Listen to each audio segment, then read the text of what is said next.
Straight from Greek roots, the word anatomy literally means to cut into pieces. Long story short, anatomy is the science that studies the structure of a body, covering the shape, organization, and relationships between different organs, tissues, and cells, from the big systems down to the microscopic stuff. It is fundamental for tons of fields, especially medicine. It's pretty likely you studied this in school, or at least saw a practical example in action, like in a show or a movie set in high school biology class, where the students have to dissect dead frogs and take notes. But chill. Today we're not cutting open any frogs. We're going for something way more controversially monstrous that is chilling in Shurima and covering Kaisa's body. Before she became a relentless hunter wearing an organic suit, Kaisa was just a regular Shuriman girl until that disaster hit. The void woke up and swallowed her whole village. One day, trying to survive the hunger and thirst in the total darkness of the void, she found a vast cave lit by some otherworldly glow and bumped into a pack of slick creatures slithering around. One of those voidborn had Kaisa's size and tried to eat her, but she stabbed its core with a knife and apparently killed it. Then both of them fell even deeper into the cave. Quick side note, the core is basically a heart and brain combo for voidborns, usually wrapped in a hard skeletal shell for protection. As long as that thing is intact and beating, the voidborn keeps moving and existing, following its endless hunger programming, even if that body is trashed. That core also seems to be in charge of pumping what looks like their blood, a kind of purplish gooey plasma. Back to Kaisa and this voidborn, the creature's skin fused with the girl's arm. The first thing Kaisa, only 10 years old, felt with that direct contact was a tingling sensation. She tried to use the same knife that killed the beast to cut off the dark carapace on her arm, but the blade just snapped. That is because voidborns are said to be armored in darkness. Basically, when a voidborn is born, it is fibrous, pale, super flexible, with a sickly white tone. But within seconds to minutes, some kind of chemical reaction kicks in, making the spongy, pliable exoskeleton darken and harden, turning it into a shell tough enough to block or even break normal weapons. So if you try to square up with a voidborn using regular gear with nothing special in its makeup, like Demacian steel for instance, you're just wasting your time and probably your life. At best, the only thing you might hurt on that spawn is its eyes. Don't try to pull a Darius versus Trundle and throw hands. With a quick rundown on voidborns and how they work, things get clearer and way more interesting now, because everything points to the creature that became Kaisa's suit still being alive, not just turning into a second skin, and it's slowly rebuilding itself using Kaisa as a host and a food source. That would not be impossible. Void creatures adapt and have huge evolutionary potential, some way more than others. Kha'Zix, for example, is one of the voidborns that really leans into that idea. So even though the voidborn that attacked Kaisa sits at the bottom of the void hierarchy, nothing stops it from having some level of intelligence or survival instinct that pushed it to take an extreme measure in that dangerous moment. So even though its core is damaged, the voidborn that attacked Kaisa pulled a wild card and found a way to keep going. Plus, its core might have only been wounded, not totally destroyed, giving it enough time to respond. On top of that, there are voidborns with more than one core. Vel'Koz, for instance, has 4 in total. He has a main one that is his eyeball and 3 smaller eyes. When he dies in game, you can actually see those cores leave the body and float away, since he can rebuild his structure later. Something like this shows up in the short story Monstrous, where Kaisa faces a bunch of voidborns inside a tunnel. Even after blasting and almost chopping the biggest one in half, that voidborn managed to regenerate its wounds by feeding on the blood of smaller voidborns that had been killed, sealing its injuries and even regrowing limbs. This shows that voidborn plasma is a usable energy source, something they can tap into to eat, heal up, and power up. In that same story, Kaisa's suit does exactly that. While she's blowing up a bunch of voidborns, chunks and blood splatter everywhere, and that plasmatic fluid that splashes onto her arched plates of her carapace gets soaked in, quenching the thirst her skin is feeling. Yeah, her skin actually gets hungry, and since it's fused way deeper than just the nerves, Kaisa feels it and knows it too. That is one of Kaisa's biggest fears. Imagine living inside of the mouth of a predator. As long as you keep tossing food down its throat, everything is cool, but if you stop, you become dinner. The food for this symbiotic skin is basically the cores of other voidborns. In a comic Riot dropped called Breach, we even see how she eats and absorbs these cores. So she's not hunting only to protect Shurima and the surface dwellers from the void, she's doing it to stay alive. And that's the only way she can keep fighting. After all, the suit handed her a ton of new weapons and tools for the endless hunt. We're talking enhanced strength, durability, speed, and reflexes way beyond a peak human athlete, accelerated healing for both minor wounds and serious damage, immunity to void exposure, and a massive energy blast, plus protovision and different light spectra, including infrared, x-ray, and even arcane. In the Monstrous story, when she has the helmet on, Kaisa can see literal lines of magic running through the blood of a guy she drags into the tunnel, plus colors that don't even exist in nature, complete with shades that reveal how fragile materials are, since she can check how weak the underground rock walls are against voidborns. If you compare it to something from real life, Kaisa's vision is almost like that of a mantis shrimp, a crustacean also called the punching lobster that can throw blows so fast and strong they break mollusk shells and even aquarium glass. There's even an alien based on it and Dondodon. This happens because the mantis shrimp has way more light receptors than humans, birds, or even butterflies. The mantis shrimp has 16 different visual pigments. Its vision must be like that trippy cosmic LSD effect, a wild trip of unreal colors. On top of that, the crustacean can distinguish polarized light and is the only living thing that can see circularly polarized light. That means even fully transparent critters would totally be visible to the mantis shrimp, and each eye has independent 3-dimensional vision. If you're wondering how Kaisa sees, chill, because we've got a little glimpse of it in the Breach comic. And that comic looked pretty cool, even if some people might say it's not insanely epic as I hyped it up to be. Still, nothing a future series with Kaisa couldn't show us, right? Considering Ezreal already met Kaisa in the Warriors cinematic, and he's got a shelved show of his own, that crossover might be closer than we think. By the way, it's kind of sad that a comic as well made as Breach isn't even on Riot's official site. Even that Echo one is gone, only living on Reddit or a few League lore sites. Anyway, it's clear that every time Kaisa's suit levels up, her powers jump up too, since the two are totally linked. At level 1, the suit looks just like what we're used to. When she hits level 2 though, you can see obvious changes. The carapace looks way more organic. New plates cover spots that used to be exposed, like her neck, and they glow more. Plus those plates she used as cannons and thrusters are huge now, almost wing-like, giving her way more firepower. Kaisa took the first step towards that form when her skin started itching, yanking her towards Shurima's coast in the city of Belveth, just like how I'm yanking you to like the video, subscribe to the channel, and maybe even become a member for sweet perks like picking the video topics or getting early access. Anyways, back to it. Her skin dragged her to Belveth, which was getting completely overrun by swarms of Voidborns. Makes you wonder if the suit somehow knew it could upgrade in the environment with different Void creatures around, maybe craving the fight so it could consume them, or maybe Kaisa's feelings and her need to help the people still resisting push the evolution, since she's already been feeding the suit cores from various Voidborns for 10 years. I know I've listed a bunch of pros that might make you think,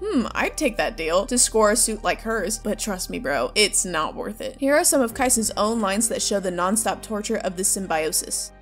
You know that feeling when your skin crawls? Like 1,000 needles poking through every pore, blood pounding through every vein? That's just an itch compared to what lives on me.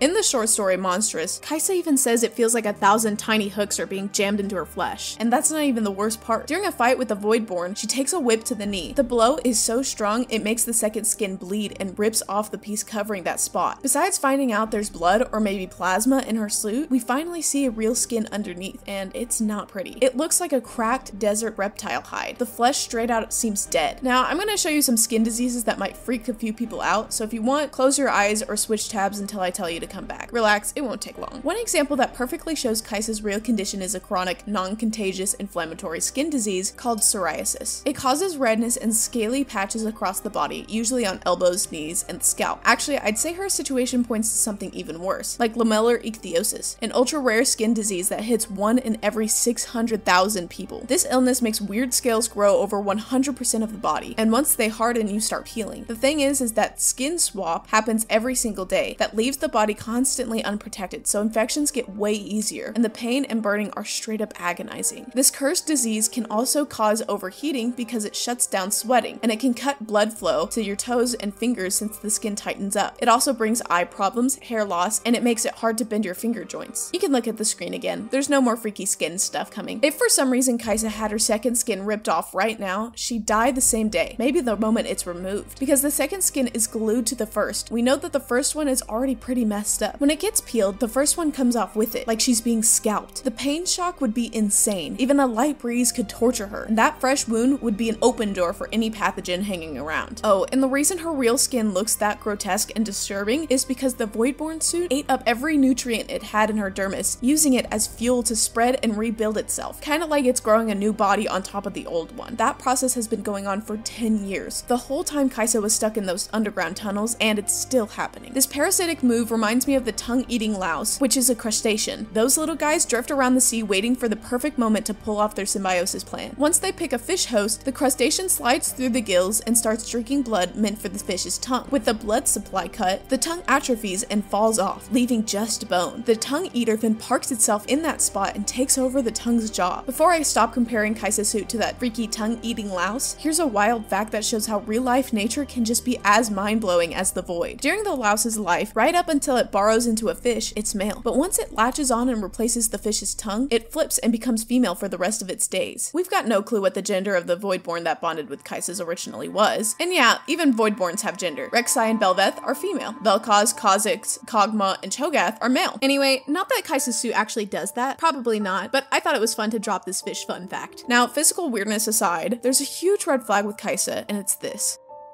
The suit is changing, evolving, becoming more aware.